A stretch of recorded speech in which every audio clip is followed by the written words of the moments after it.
Sir, ಮುಖ್ಯವಾಗಿ ಈ ನಮ್ಮ ರಾಜ್ಯಾಧ್ಯಕ್ಷರು ಮತ್ತು ರೈತರ ಪರವಾಗಿ ಮತ್ತು ದಲಿತರ ಪರವಾಗಿ, ಕನ್ನಡ ಪರ ಸಂಘಟನೆಗಳ ಪರವಾಗಿ ಏನಿವತ್ತು ನಮ್ಮ ರಾಜ್ಯಾದ್ಯಂತ ಪ್ರವಾಸ ಆಲ್ರೆಡಿ ಭಾಳಷ್ಟು ದಿವಸಗಳಿಂದ ಕಾರ್ಯಕ್ರಮ ಡಿಸ್ಟಿಕ್ ವೈಸು, ತಾಲೂಕು ವೈಸು ಎಲ್ಲ ಧುರೀಣರೆಲ್ಲ ಚರ್ಚೆ ಮಾಡ್ತಾರೆ.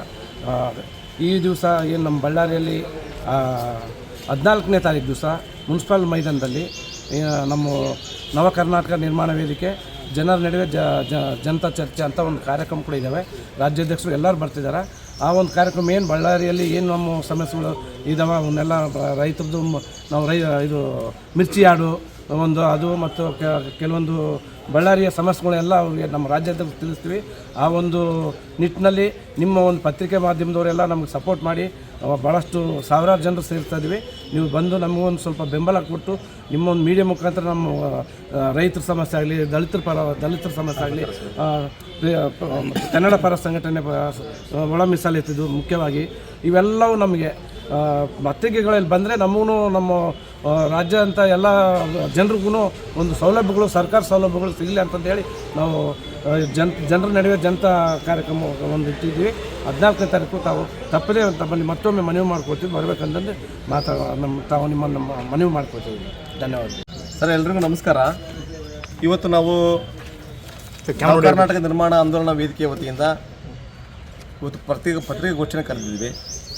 ಈ ಪತ್ರಿಕಾಗೋಷ್ಠಿ ಕರೆತಕ್ಕಂಥ ಉದ್ದೇಶ ಏನಂತಂದರೆ, ಕರ್ನಾಟಕ ರಾಜ್ಯದಲ್ಲಿ ಒಂದು ಪ್ರಾದೇಶಿಕ ಪಕ್ಷವನ್ನು ಕಟ್ಟಬೇಕೆನ್ನುವ ಒಂದು ದೃಷ್ಟಿಯಿಂದ ಕರ್ನಾಟಕ ರಾಜ್ಯದಿಂದ ಸುಮಾರು 40 ವರ್ಷಗಳ ಕಾಲ ರೈತರ, ಕಾರ್ಮಿಕರ, ದಲಿತರ, ಶೋಷಿತರ ಪರವಾಗಿ ಹೋರಾಟ ಮಾಡಿರ್ತಕ್ಕಂಥ ನಾಯಕರುಗಳಾಗಿರ್ತಕ್ಕಂಥ ಮಾನ್ಯ ಶ್ರೀ CM ಇಬ್ರಾಹಿಂ ಸರ್ ಅವರು, ಕೂಡಲ ಚಂದ್ರಶೇಖರ್ ಅವರು, ಮಾರ್ಸಂದ್ರ ಮುನಿಯಪ್ಪರವರು, ಆಮೇಲೆ ಹಾಗೆ N ಮೂರ್ತಿಯವರು, ಮೋಹನ್ ರಾಜ್ ಅವರು, ಇತ್ಯಾದಿ BT ಲಲಿತ ನಾಯಕ್ ಅವರು, ಮಾಜಿ ಶಾಸಕರಾಗಿರ್ತಕ್ಕಂಥ ಬಸವರಾಜ್ ಅವರು, ಇತ್ಯಾದಿ ಕನ್ನಡ ಪರ ಸಂಘಟನೆಗಳ ಲೀಡರ್ಗಳೆಲ್ಲರೂ ಸೇರಿಕೊಂಡು ಇವತ್ತು ಜನವರಿ 20ನೇ ತಾರೀಕು ಜನತಾ ಪ್ರಣಾಳಿಕೆ ಅಂತಕ್ಕಂಥ ಒಂದು ಪುಸ್ತಕವನ್ನು ಆಲ್ರೆಡಿ ಬೆಂಗಳೂರಲ್ಲಿ ಬಿಡುಗಡೆ ಮಾಡಿದ್ದಾರೆ.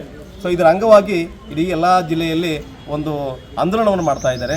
ಅದೇ ಆಂದೋಲನ ಎಲ್ಲ ಜಿಲ್ಲೆಗಳಿಗೆ ಹೋದಂತೆ ನಮ್ಮ ಜಿಲ್ಲೆಗೆ ಇದೇ ತಿಂಗಳು 14ನೇ ತಾರೀಕು ಬರ್ತಾ ಇದ್ದಾರೆ. ಅವತ್ತು ಕಾರ್ಯಕ್ರಮ ಇದೆ. ಆ ಕಾರ್ಯಕ್ರಮಕ್ಕೆ ಎಲ್ಲ ಮಹನೀಯರು ಬರ್ತಾ ಇದ್ದಾರೆ. ಉದ್ದೇಶ ಇಷ್ಟೇ, ಇವತ್ತು ನಮ್ಮನ್ನು ಆಳ್ತಕ್ಕಂಥ ಎಲ್ಲ ರಾಜಕೀಯ ಪಕ್ಷಗಳು ನಮ್ಮ ಕರ್ನಾಟಕದಿಂದ ಎಷ್ಟು ಬಹುಪಾಲು ಸೆಂಟ್ರಲ್ಗೆ ಆದಾಯ ಹೋಗ್ತಾ ಇದೆ, ಆದರೆ ನಮ್ಮ ಕರ್ನಾಟಕವನ್ನು ಆಳುವಂಥ ವ್ಯಕ್ತಿಗಳು, ಕಂಪನಿಗಳು, ಉದ್ಯಮಿಗಳು ಇವತ್ತು ಉತ್ತರ ಭಾರತದವ್ರ ಕೈಯಲ್ಲಿ ಆಗ್ತಾ ಇದೆ. ಉತ್ತರ ಭಾರತೀಯರ ಕೈಯಲ್ಲಿ ಹೋಗ್ತಾ ಇವೆ, ನಮ್ಮ ಕರ್ನಾಟಕದವ್ರ ಕೈಯಲ್ಲಿ ಬರ್ತಾ ಇಲ್ಲ. ಇದು ಕಾರಣ ಇಷ್ಟೇ, ಈ ನಮ್ಮ ರಾಷ್ಟ್ರೀಯ ಪಕ್ಷಗಳು ನಮ್ಮ ಕರ್ನಾಟಕವನ್ನು ಉದ್ಧಾರ ಮಾಡ್ತಕ್ಕಂಥ ಯಾವುದೇ ಒಂದು ನಿಲುವನ್ನು ಕೂಡ ತಗೊಳ್ಳೋಕ್ಕೆ ಆಗ್ತಾ ಇಲ್ಲ.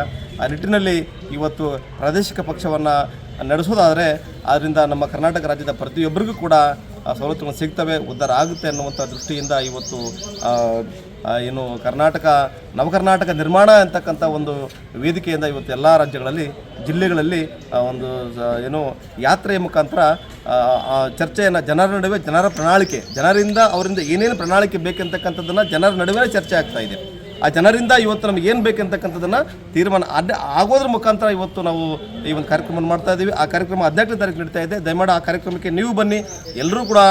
ಜನವರಿ 20ನೇ ತಾರೀಕು ನವ ಕರ್ನಾಟಕ ನಿರ್ಮಾಣ ಆಂದೋಲನ ಸಮಿತಿಯ ಚರ್ಚೆ ಆಯಿತು.